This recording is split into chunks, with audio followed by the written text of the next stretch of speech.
I was married, I had to have permission from my husband at the time to be able to work.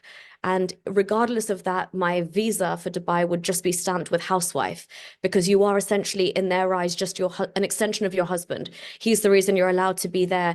You're essentially his property. And that comes back through the very, very like gender stereotypes that Islam has kind of set itself in. It's stuck in this kind of 7th century mindset where a woman is the property of her man. And I'm saying you as a woman in Islam, you have, I mean, any man in your family has agency over you before you have it over yourself.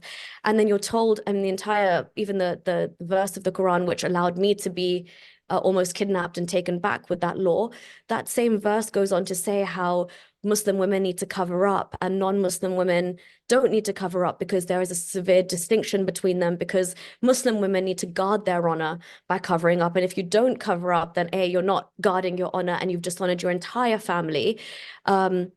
Because this is encouraging, obviously, modesty culture, rape culture, the hypersexualization of little girls, when we're told that, well, I was told even in London in a mosque that at 9 years old, I should wear the hijab. And I did, because that's exactly what I was told. But it's come to think of it now that that's disgusting to tell a little girl that, you know, you can't be wearing sleeveless shirts anymore in front of your uncles or your grandfather or things like that. So these are very, very much embedded within Islamic culture, but it's embedded in the culture because it comes directly from the sources itself, the scriptures of how Muhammad's wives were after revelations came down and how you should behave and present yourself, and also how Muslim men view their own women in their families and the tight-knit control you need to keep on them.